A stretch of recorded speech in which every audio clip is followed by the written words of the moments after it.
This is the story of two friends from college who came up with a crazy idea of inviting the greatest thinkers on earth to prove God in just 500 words.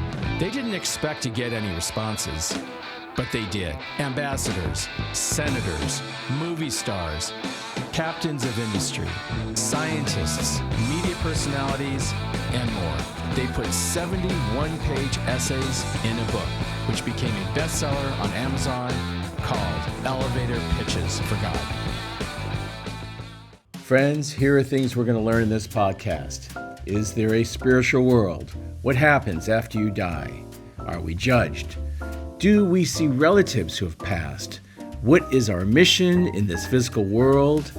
Is God good? Does God know our every thought? And does God know our every intention? Get ready, we're about to start. Hello, everybody. I'm here. I'm so excited to have our esteemed guest, Nomi Freeman. She is an expert in near-death experiences. She has over 100,000 downloads. She is a spiritual leader. She is a teacher of classes in spirituality, meditation, and many other things.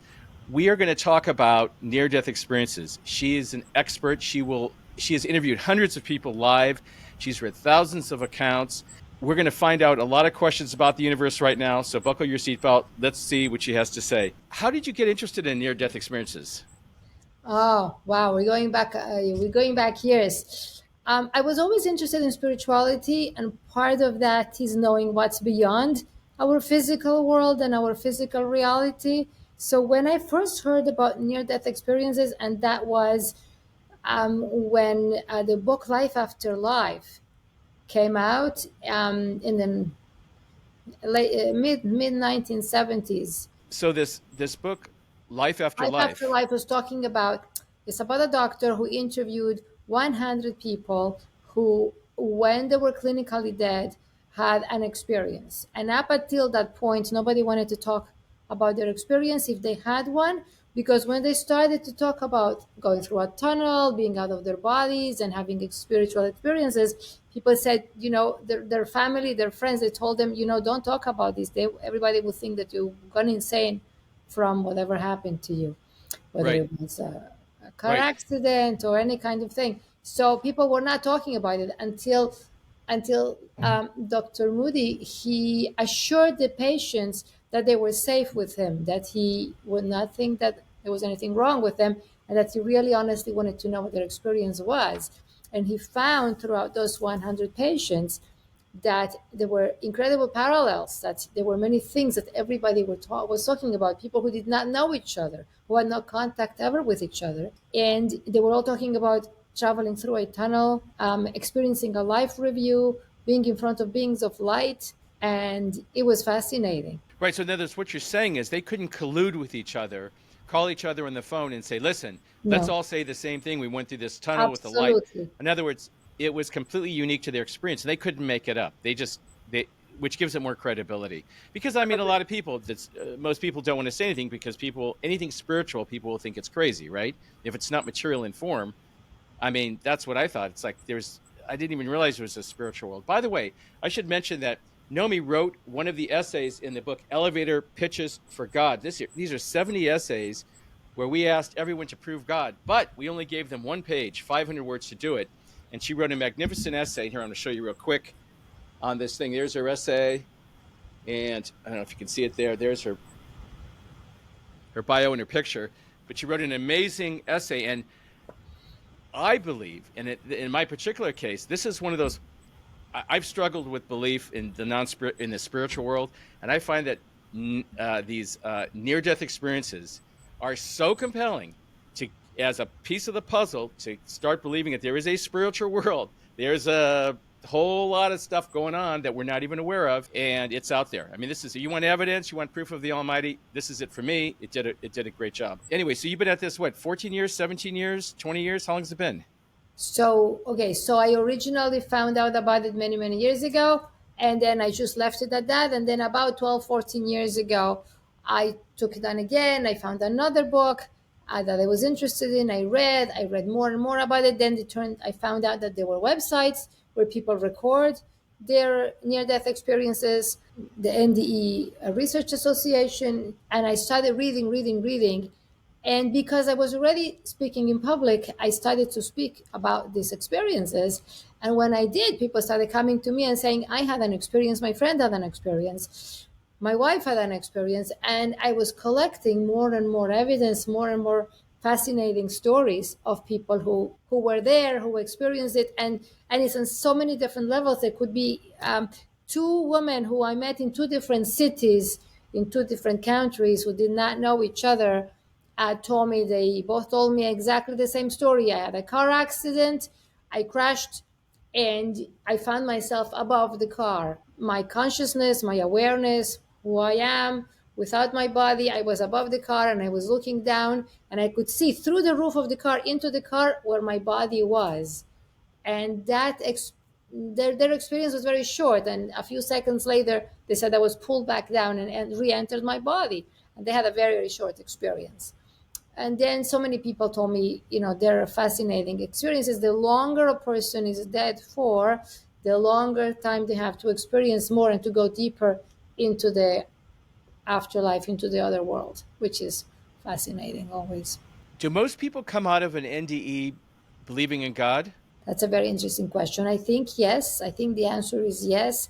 Um, People come out of an NDE if they did not believe that there was life after life before, then for sure they believe. If they did not believe in spirituality, if they thought that after death there is nothing left, so that changes radically. As I said, the experience has many, many parallels, and people will talk about similarities, but not everybody has every section of the experience. So the majority of people will talk about going through a tunnel. About 50% of people will talk about a life review, which is a very transformational experience. And a few people will talk about their experience meeting with what they call the living, loving light, which is what they understand to be the creator, what we call God. Those people are profoundly transformed. They will cry when talking about it. They're very deeply moved, profoundly transformed. And they call it the living, loving light. They say, okay, so I'll give you an example. One man who I spoke with he called me.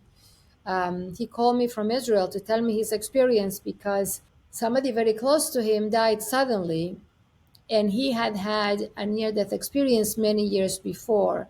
So when his close friend died, he looked up online Jewish near-death experiences because he's Jewish, and he found my classes at Chabad.org, and somehow he got my phone number and he called me. So he tells me that when he was 17 years old, he had a near-death experience, and he said when he came out of the tunnel, he found himself in front of this infinite light that showered him with unconditional love.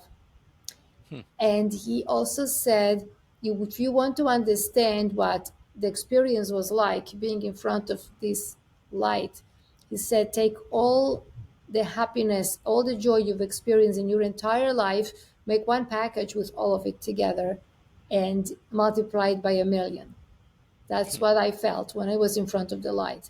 And I understood, without anybody saying anything, I understood that this light full of love and joy is the presence of our Creator. Yes, so yes, people who did not believe come back believing. Definitely. Wow. And you were saying earlier, most people hide it. And I think we did the math once before when you were writing for the book.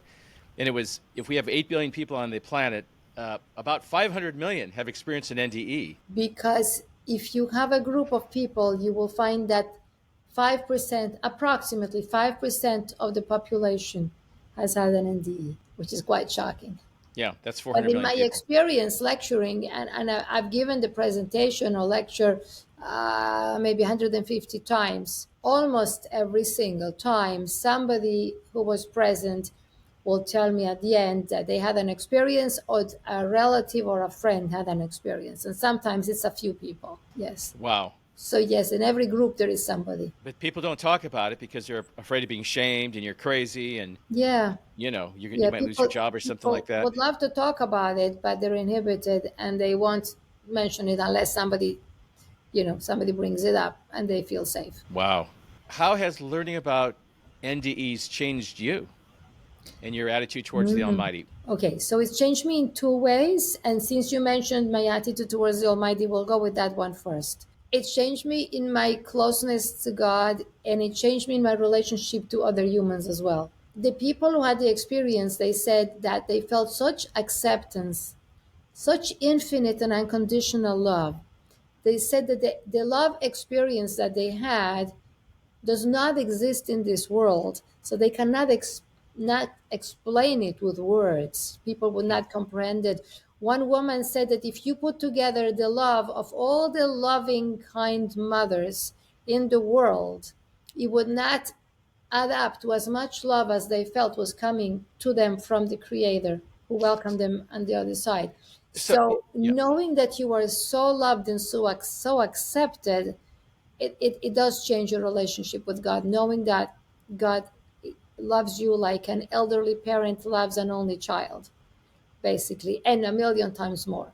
Is just incredible. So that already opens up so much, because so many times people look at the Almighty as a judge, as somebody very stern, very serious, very okay, what did you do?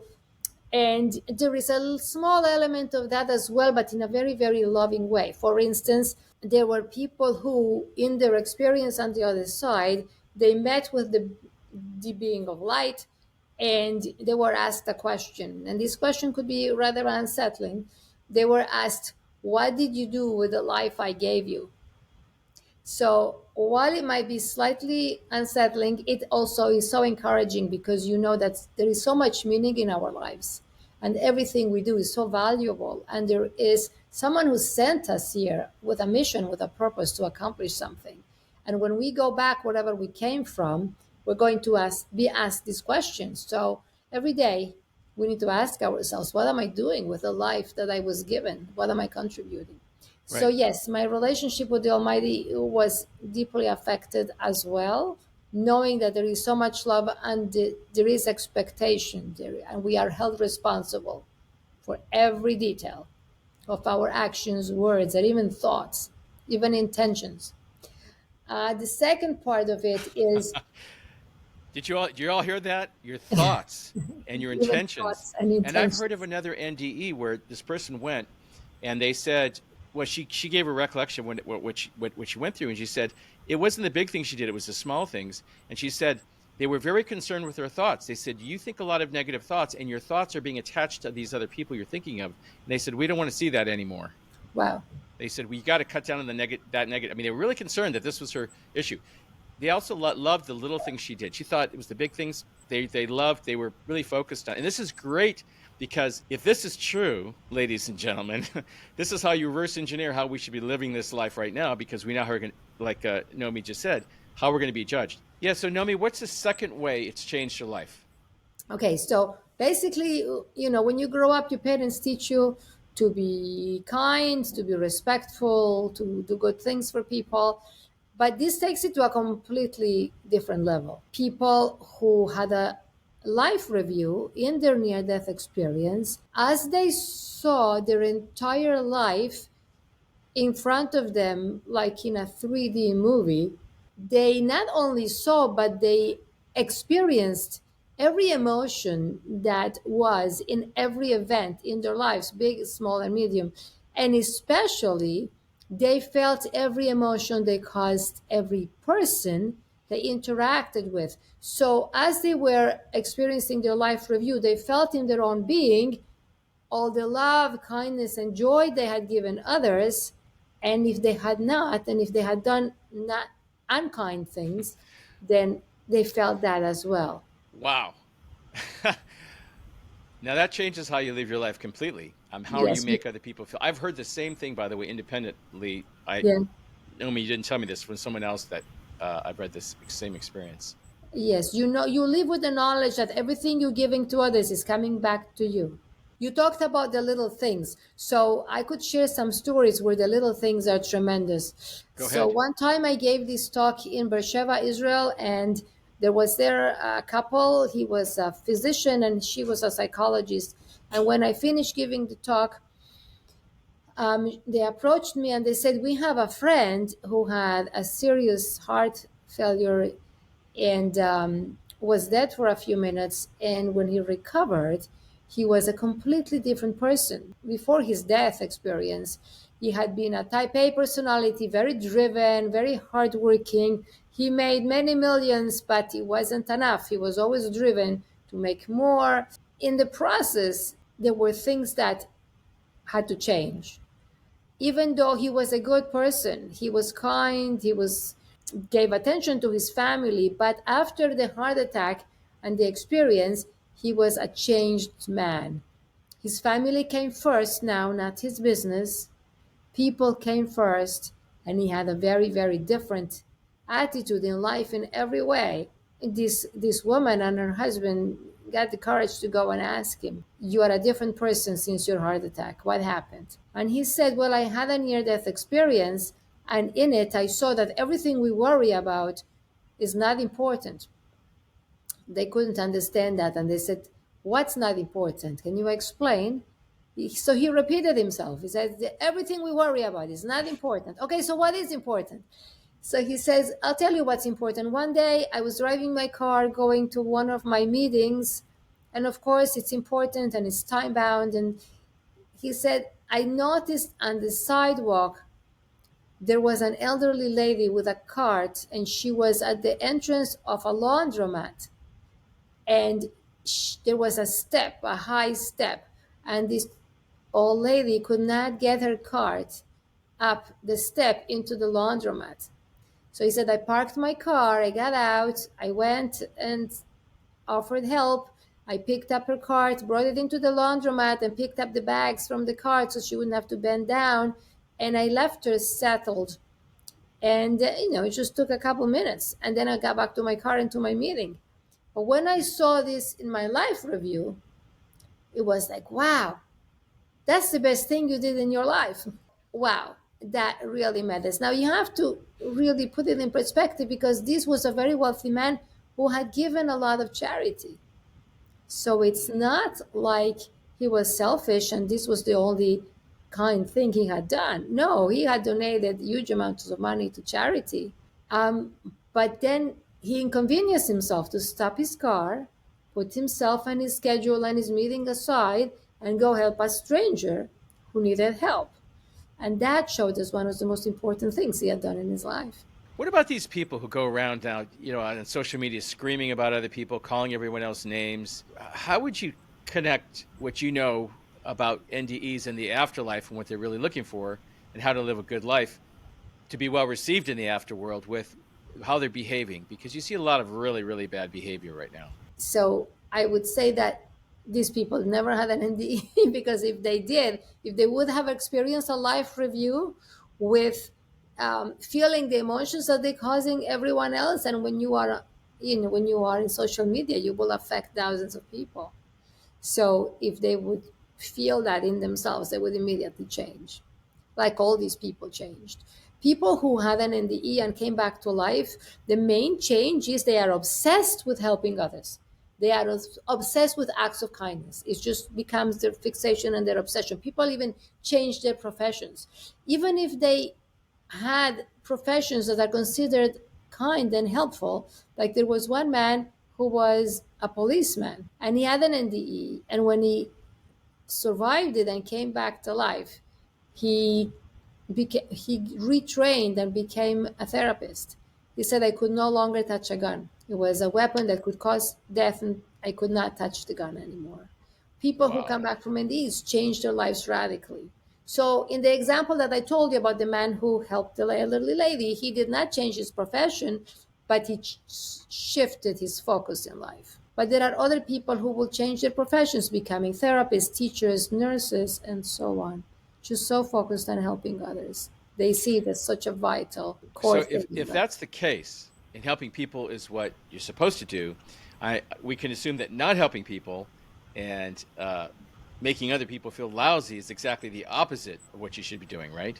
So correct. Will these people be punished, do you think? Is there that's an interesting question, because the word reward and punishment has not really come up. Yeah. What really comes up is people say, nobody judged me, I judged myself.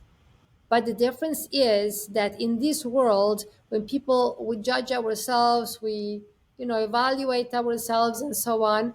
So we tend to cover up for ourselves and say, well, I'm doing this because of that, and they deserve this because of the other. Yeah, But in justified, right. that world, it's impossible to do that. That's what I was talking about before about intentions. So one of the things that people mention is that world, the truth is so powerful that it's truth is omnipresent. It's impossible to make excuses. You yourself know this won't go. It's impossible to make excuses for yourself or for anybody. Just the truth is blinding in that world. So you see your own life, you evaluate your own life, and you judge yourself. And when you judge yourself, very it's a very joyful experience to see all the good that you put into the world, and a very painful experience to feel all the pain you caused others as well. So if you really cause people pain, you're in big trouble. So people who were selfish or unkind had a hard time in the other side. Yes.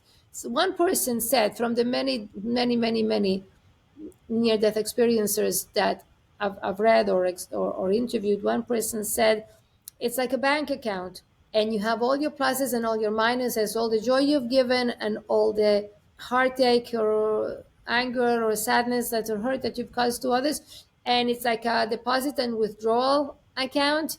And this person, okay, but I have to explain that this is one person who said this. Let's clarify that. This person he said, I felt that I would live forever after with my bank account. In other words, whatever was my net worth, with all the additions and all the subtractions, whatever amount of emotions I had caused others, whether it was positive or negative, that would be my forever after. And one thing that I really like, and we don't know who said it, is life is the time God gives us to determine how we will spend forever after. Right. So I believe this is a Kabbalistic thought that the material world is a very brief one.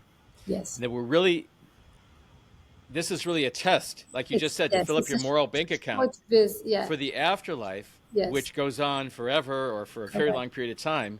Correct. So it's really important.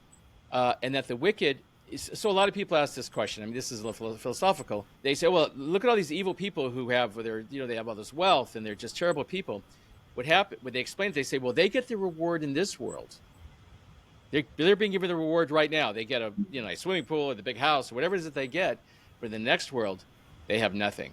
Whereas you could have a very poor person who seemingly is so broke, but they're just a wonderful person. They're always doing kindnesses for others. They have nothing in this world, but they'll be a giant in the next world. And I think that's what you're saying. And that's right out of the Zohar. I think it's Kabbalistic. I know the Chassids all teach that. Yes, and I'll tell you something else. When I started doing research on near-death experiences, I wanted to know if there was any mention in any, in the Talmud or in Jewish texts. And there was one little story in the Talmud about one of the sages whose son was very ill, and he was at his son's bedside. And his son actually passed away, but he returned a few minutes later. So, being a sage and always wanting to learn more, he asked his son, what did you see? What was your experience? Because he figured out that, I've been there, he must have been somewhere. So his son said, I saw an upside down world. I saw an upside down world. Those who were up in this world were not necessarily up in the other side. Many times they were. So, in other words, if you think about who is up in this world, celebrities, super wealthy, what do they do with their lives? So in the other world, they live forever with whatever they have accomplished with the positive that they did. So usually it's not celebrities who are celebrities on the other side. On the other hand, somebody could be like you say, a very humble person, but spend their lives doing little things, like we said, like stopping to go help the elderly lady pick up her cart, and that's amazing. Yeah. I hope the Almighty doesn't watch me drive. Actually, the rest of that story was something like the dad said to the kid, who said it's an upside down world. He said, no, actually, what you saw was the reality. Right. And that this is the upside down world that you're seeing right now. Right. Yes, correct. He also said that I heard that the child who had the NDE said, I also heard a voice saying, lucky is who comes here with the learning in their possession, with the learning in their hand. What were Meaning they that referring to? I think they were referring to knowledge. Acquiring knowledge has been mentioned by NDE experiencers as an important part of life. Doing kindness for others, having a relationship with God, but also acquiring knowledge is very important. Any particular type of knowledge? I'll tell you something. They do not give, they, I mean, in the other side, in the afterlife, they do not give very specific information. It's more of an experience. So when you are sent back, you are usually told things like, go back, it's not your time. And if sometimes there were relatives of the person who had died, who had died before them, and their spirits were there doing this with their hands, go back, it's not your time. Go back, it's not your time. And following go back, it's not your time, some people heard things like, you have things to do or you have things to learn. And there Wow. are no specifics. You need to go down to that physical world and figure it out. You have to figure it out for yourself. And of course, this knowledge really helps us. This knowledge really helps us. What do you say to people who deny NDEs? Who say, oh, Huh? it's a chemical reaction? There are chemical reactions at the time of death, that's for sure. But people who are interested in finding out whether these experiences are real and are true, in the research, they obtained information that the person obtained at the time of death while they were dead that they had no access to otherwise. For instance, there is a YouTube video, I hope it's still there, from a cardiologist, Dr. Lloyd Rudy. He did a surgery, they brought him a patient, and they put the patient in what is called the heart and lung machine, where the machine will do the work of the heart and lungs for the patient while the patient's body is cut open and they're operating on their heart. So at the end of the surgery, they removed the patient from the machine, and the patient's heart did not work on its own independent of the machine. So they tried again, and they tried it several times. It was not working. The patient was not able to have a heartbeat on their own without assistance from the machine. So the doctor, the surgeon, the cardiologist, he declared the patient dead, left the room. He went out of the room and stood by the door with his assistant, and they started to discuss the surgery. They removed their scrubs, they stood at the door, and they were discussing the surgery. About 15 minutes after they left the patient for dead, they heard a beep. The body of the patient was still attached to the electrocardiogram machine, and there was a beep. A beep. The surgeon said, "Oh, it's nothing. It's just an electrical impulse left in the body." But then they heard another few beeps, and then another few beeps. So he said, "Okay, let's go back in there." So he and his assistant threw the gloves back on, the scrubs back on. They went back and they worked with the patient who had come back to life after 15 to 20 minutes of no heartbeat. And the next day, every doctor and nurse in the hospital was coming to visit that patient and witness the miracle of the dead man who came back to life. When the surgeon came to visit him, the patient started talking to him. And he said, "Thank you, doctor, for working on me yesterday and saving my life." And the doctor said, "How do you know that it was I who saved your life? How do you know that it was me?" He said, "Oh, I saw everything." He said, at some moment, my consciousness left my body. I was out of my body. I was looking around from above. I saw you." And then the patient went on to describe to the doctor the conversation that he, the surgeon, had had with his assistant at the door of the operating room while he was dead. In other words, he knew everything that happened during the while that he had been dead. And he even repeated the conversation, described how they were dressed. He said, "You were both in short sleeves and your your shirt was blue, and on and on and on with everything that happened. Then nurse came in and brought you a phone message, and described everything that happened. And then he said, and at some point, I left and I traveled through a tunnel to another dimension. So that cannot be just a chemical reaction. He was aware of everything that happened in the room while he was dead. And that this is not just one experience. This is one that we can watch on a video from this doctor, but there are so many people who will tell you what happened while they were dead. And there are so many people who also will tell things, that information that they had no access to. For instance, a child who died went to the other dimension and was told they needed to come back because their parents had already lost another child and it would be too much grief for them to bear.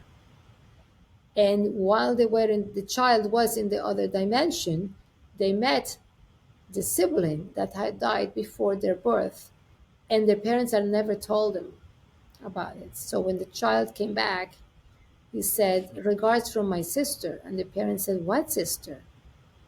The child said, "When I was in the other world, I met my sister who died before I was born." Wow. Parents had never mentioned it.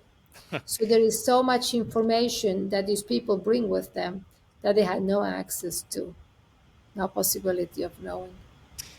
As I understand it, if you're dead and your brain doesn't get blood for like more than 3 or 5 minutes, you go brain dead. How did they ever mention like how this person was dead for 15 minutes and he came back and his brain was okay? Yes, that's something that completely confuses the doctors.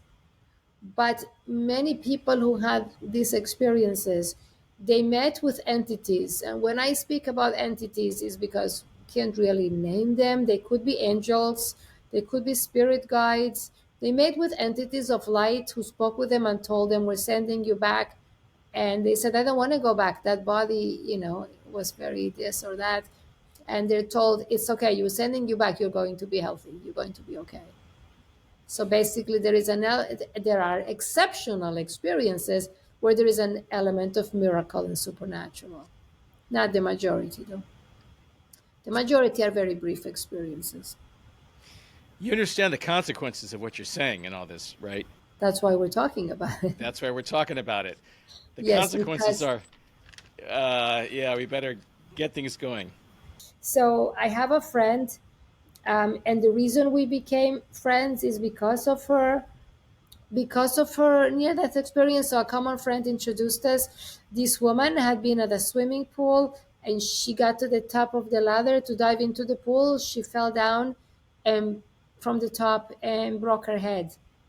So she traveled to another dimension and found herself, okay, I'm going to confuse you now, found herself in front of a court, a tribunal.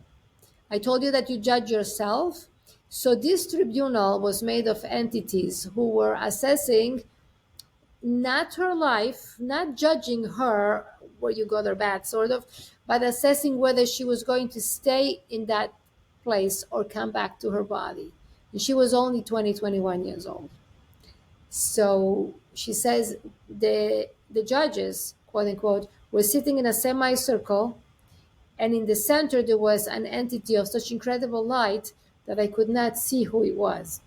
But the judges on the side were all the judges on the right side were all in favor of sending me back to my life. The judges on the left side were all saying, "No, she died. She already came here. She's staying." And they were arguing back and forth. And then the light in the center banged on some kind of table, if you could say so, in the spiritual world. And she understood that the verdict was that she was staying. She was not coming back to the physical world. And she said she was cool with it. It did not bother her at all. She was okay with it because it's a nice place. At that moment, a huge light came in to that tribunal space, and she looked and she saw another incredible light. And in that light, she recognized her grandmother. And her grandmother started talking to the judges and crying and begging them to return her granddaughter to life. And now she explained to me, she said, "I'll tell you something about my grandmother." She said, This incredible blinding light that she had, um, this grandmother spent her entire life helping others. So she lived through the time of the Holocaust, and she lived in America. She would find out when refugees who were escaping Europe would arrive in America. She'd go to the port and wait and welcome the people getting off the boat and give them words of comfort and telling them, it is America, it's not Europe, you're safe here, we will help you. We will help you find a job, we will help you find an apartment, it's going to be okay, you don't need to be afraid. So she was a really righteous woman. An incredible Obviously. person, and she did this many, many, many times. When the war was over, she continued her work, and when her children grew up and married and left the house, and it was just herself and the grandfather, if her husband, arrived home at night and she wasn't home, he knew. She was running to the hospitals to bring food for people. She was running to homes of women who had given birth and needed help. And she was constantly, constantly helping others. And that's what Liba understood, gave her grandmother this incredible light. There is another woman, unrelated to this, who tells her story. So this story I heard directly from the woman who saw her grandmother in the tribunal in the heavenly court. There is another woman whose story explains this story. The other woman said she had a temporary death, and when she went to the other world, she saw many other spirits, and she said every single spirit had light, but they were not all equal. Some of them were like a very small dim light, and some of them had incredible blinding light. And she said, I understood that the amount of light we have in the afterlife is proportional to the amount of kindness and good things that, in general, good things that we have done. So she said, I looked at myself to assess myself, and I thought, I wish I had more light. And I knew that that was the way to get more light. And she came back to life, so she got a second chance at getting more light. So light there is like money here. Here people would say sometimes, I wish I had more money, and there people would say, I wish I had more light. The difference being that in this world you can make more money, but in that world you can't make more light. Whatever you brought with you, that's what you got forever. So this woman was sent back after her grandmother pleaded for her. She was sent back to her body, and many years later I met her and she told me the story. So that's a couple of stories about the power of the kindness that we do for others.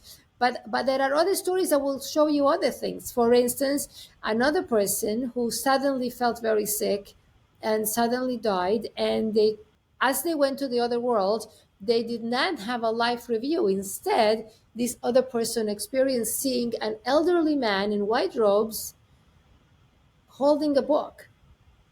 And she understood, and seeing the book, that the book was the story of her life. So she approached the man, and mentally, because you don't need to move, you don't have a mouth there, so mentally she thought, can I please see the book?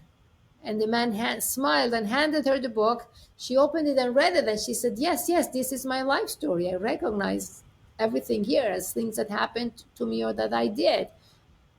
Then she noticed that there were entire paragraphs missing from her life story, which was very surprising. It was entire sections deleted. So she looked up and asked mentally this elderly person, why are parts of my life missing from my book? And he smiled again and said, those are things you did that were wrong, but you took steps to repair them, and you no longer do them. So yes, when we realize that we did something we regret and we take steps to correct it, luckily it's deleted from the system, and that's a great blessing. I was going to make a joke and ask, are there lawyers there? Yeah, Can you sue? I'm not your, sure. your good deeds are your lawyers. But I'm going to Whatever try and good act a little you more do. mature here and move on to another question. What else would you like to tell people? This is pretty profound, what you've given us here. I mean, like I said, there's a lot of consequences to what you're what you're laying out. If this is all true, we should live our lives. I don't care how good you are and how many good things you do. There's going to be room for you to improve, Yes, there and to is. what do you say? Repent, do teshuva. We say in the Judaic with our heritage, to do teshuva, to make up for what you've done bad, to stop doing it. First thing is to Yes, stop doing it. I think it is, and the second one correct. is to try and make amends. Yes, Um, uh, and it's not the things we think are important, but the human kindness, it sounds like, is very high on the list. And you also it's a mentioned big one. learning Yes, is very important, although we correct. don't know exactly what to learn. I would think that I think uh, every person needs to figure it out on their own, and I think that living brings a certain wisdom. That's the learning that we do in the school of life as well. yeah, But yes, of course, all sorts of learning.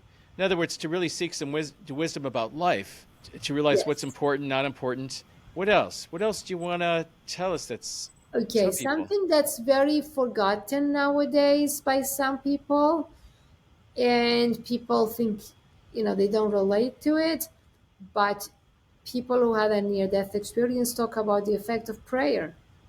Ooh, So prayer is basically talking to God. There are different kinds of prayers. There is a prayer in which you take a prayer book and read, and you can relate to that or not. And then there is the prayer in which you just go and talk to God, like you're talking to your best friend. I'm hurting today because this made me sad, and God, please help me with this. I have a test tomorrow, and I'm trying my best, but this is really hard. God, please help me. I'm a teacher. I have students. Some of them need a lot of help. Please, God, give me the wisdom to be a good teacher. There is so many things that we can talk to God. That is definitely prayer. Another one of the changes in my life, and I'm not sure if it's exactly related to near death experiences or not exactly, but I have increased my amount of talking to God, definitely. So I'll give you an example. You talked about how long somebody could be dead for. There was an extreme case in which somebody had cardiac arrest for 45 minutes and he survived. In other words, he came back, but he had no heart function for a very long time. Usually, doctors will stop resuscitation efforts after much shorter than that.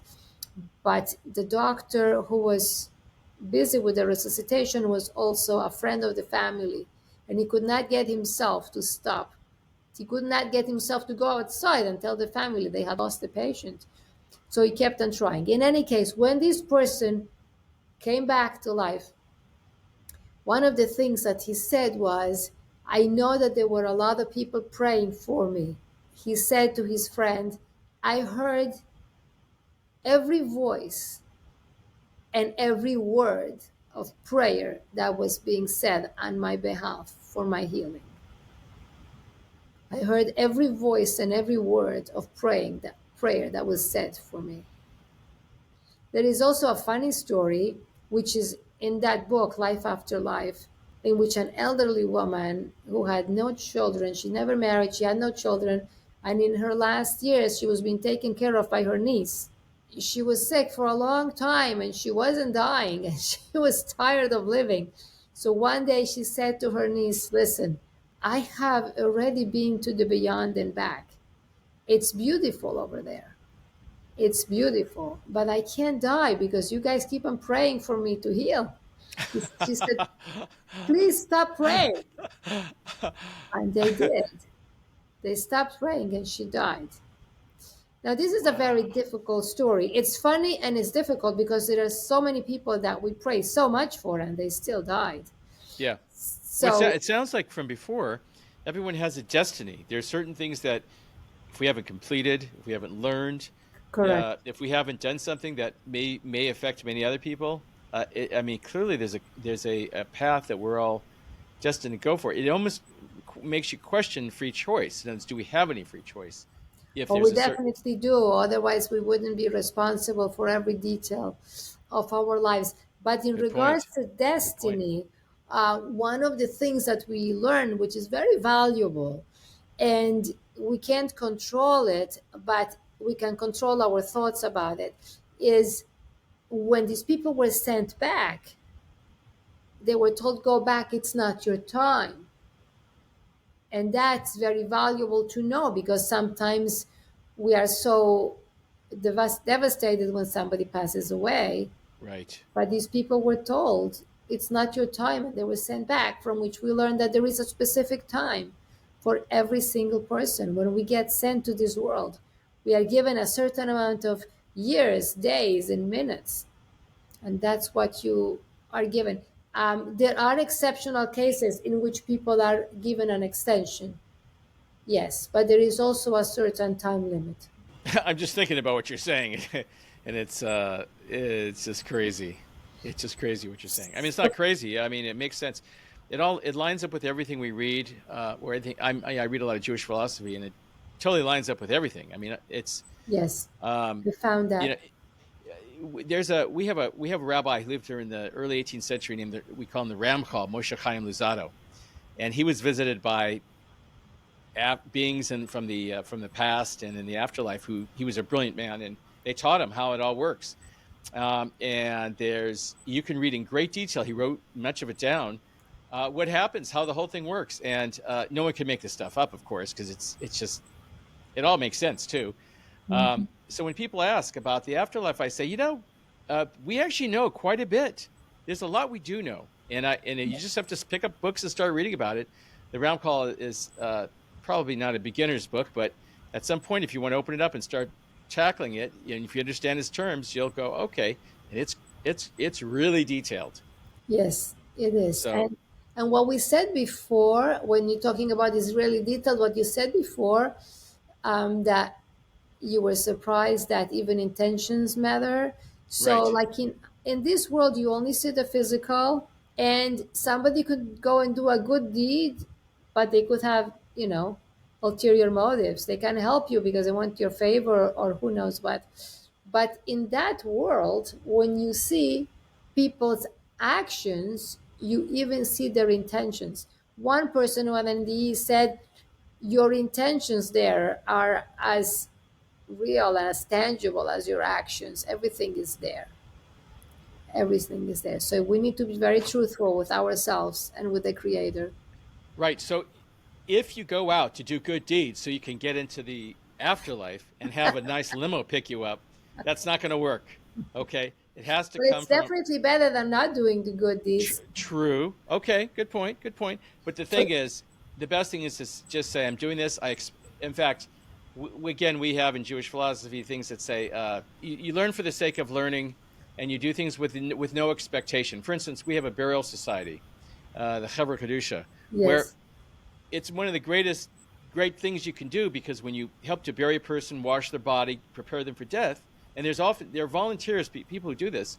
yes, They can't get paid back for this. In other words, this person is dead. They can't pay them for this. So you're correct. doing something completely out of love, and that's a great example of doing something just out of the bottom of your heart, which I imagine would be pretty hard to take a dead body, clean it, Yes, get it dressed in just simple white clothing, yes, prepared for the afterlife. yeah. Um, talked about relatives and friends and people who have passed before you.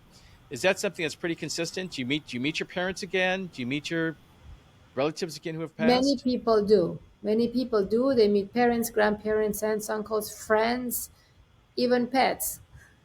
Even pets? Even pets. What if you didn't have a good relationship with a person? And have they discussed that at all? Do you remember anyone who Okay, maybe didn't so get along with their mom or dad, or had a tough relationship? And So sometimes, because in the other world is a world of only truth and love, so it's a completely different page. You're opening a different book. You could meet the same people, but your relationship has changed, because if there was anger, if there was deceit, that's a world of love and it's a world of truth. So relationships change as all this negativity melts away. All the love will always be there. All the positive and all the love will always be there. And everything else will probably heal.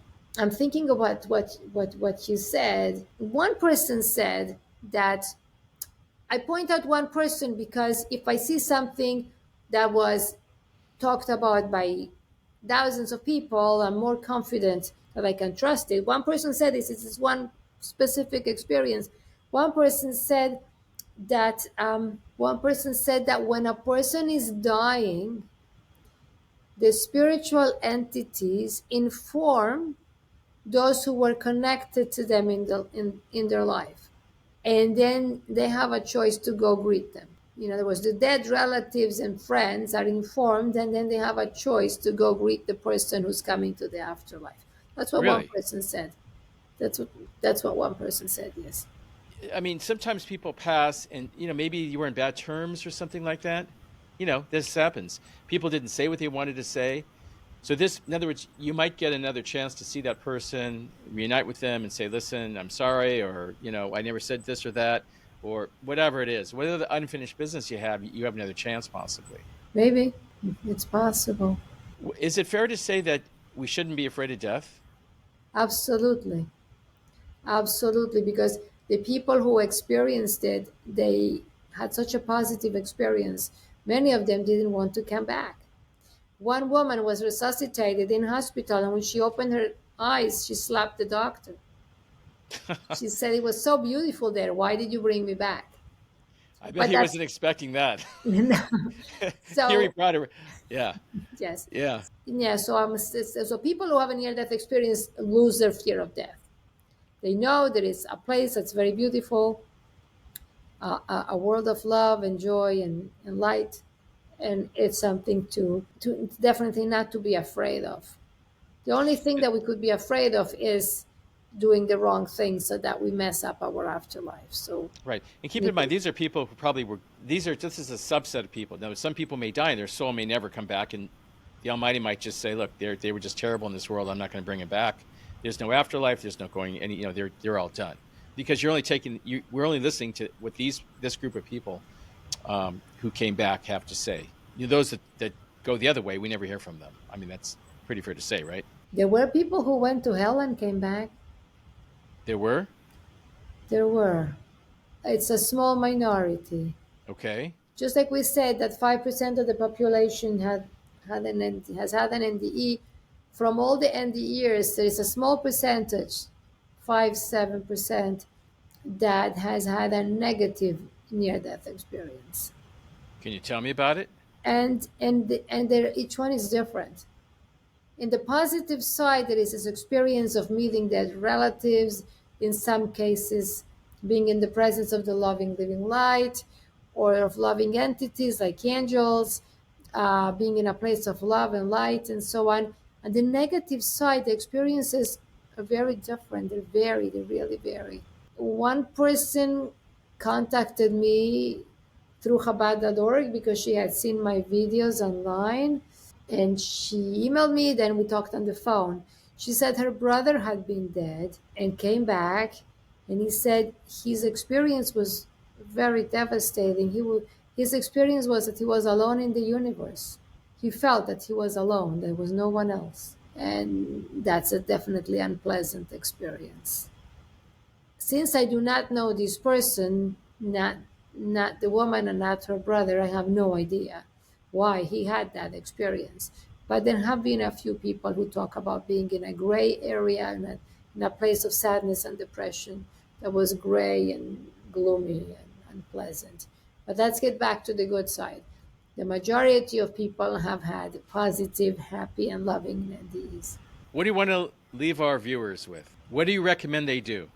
I mean, I think they already have a pretty good idea, but Okay, so one thing that I would recommend is living with that daily thought, living with this idea, because we humans are very forgetful. We can watch a video, read a book, be very inspired, and say, oh, this is the best. And the next day, I got to go back to the office or to the business or to whatever. And, routine takes hold again and we forget. So, one thing I would say is I make myself reminders for things that areas in which I want to grow spiritually. So make ourselves reminders. And one of the best reminders is that question that a few people got from the light: what did you do with the life I gave you? To ask ourselves, what am I accomplishing? What am I going to respond when I get that question? Yeah, so that's pretty much and to develop the awareness when we interact with everyone else. Anything you give, there is a boomerang effect. It comes back to you. All the happiness and all the joy and all the love, it all comes back to you. And so if there's any negative thought, just push it out of your head. Think only positive things about people. Don't think about any of their negatives. Absolutely. Everyone's a package. Everyone's got good and bad. So just take anything bad and push it out there. Focus And on their good.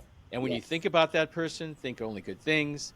And also, people have a real habit. I notice every day. I pretty much read this. Something happens and they interpret with a bad intention. I say, you don't. That's one way to look at it. Maybe you have it wrong. Why don't you look at it from a positive standpoint? Maybe they meant well and it just didn't come out the way they meant, or you didn't understand them correctly. So I think if we stop, just if you have anything negative, push it out of your head. If you can possibly interpret it in a positive way, which you almost always can, you're very clever. All of us are very clever. We can think of some story that would have made them think, something positive. Guy cut you off. Maybe he's driving his wife. Maybe he's driving his wife to the hospital. You don't know. Or maybe he had something horrible. He got bad news that day, and he's not even thinking about driving. So we can always think positive. I know in Hasidus, and I know in Yes. in the Kabbalistic sense, these things are very, very real. I've read stuff that says that when you do something like these kindnesses, you're creating an entire universe. Yes. Okay. And when you do something bad, whole universes are actually being destroyed. I mean, that's what it's carried out to. So what you're talking about reminds me that forgiveness is very big. Forgiving others. There was one you're talking about the Zohar. In the Zohar Hadash, there was a Rabbi Kuspidai, who was on his deathbed, and his friends came to be with him when he was dying. And he died and he came back to life. And his friends asked him, "Why did they send you back?" And he said, "They sent me back. I heard a voice saying, we're sending him back because his life is full of learning and prayer, and because he always forgives." So he got the gift of an extension on life because he always forgives. And I've seen in other experiences that people say that in the other world, forgiveness is very, very big. And I'll give you an example, something that the Hasidic masters teach. They said, when you judge others and you get in the habit of always judging in a favorable, positive way, you're doing yourself a favor because you are the only person who can judge you. So when you get to the afterlife and you see your life review and you're judging yourself, if you are in the habit for all your life of judging for the good, judging positively, then you will judge yourself that way as well. But if you're always judging others negatively, guess what? You're in the habit. You're going to do it to yourself as well. Wow. Nomi, I want to thank you for coming on. This has been the most powerful podcast we've had. I'm blown away. By the way, you can read her essay on Proof of the Almighty in Elevator Pitches for God. It's available on Amazon. You can reach Nomi, or you can watch her classes in spirituality. And she's a wonderful teacher. As you can see, we've learned so much today by going to Chabad.org, and that's spelled CHABAD.org. I do want to do a shout out to my co-editor, Bruce Licht, who helped me put together this fantastic. By the way, this is an international bestseller. Did you know that, Nomi? A little bit I knew, but not. Yeah, this has gotten a lot of attention. We were just two guys that put this together. You saw from the trailer we have at the start. It's a very, very beautiful book. Thank you. Yeah, the printer is one of the best in the world, we understand. So thank you for coming on, and thank Tzvi, your husband, for helping us with our tech issues, which we had to start with. It is not unusual. We always have a tech issue. And anyway, thanks, and hopefully we'll talk soon. Thank you.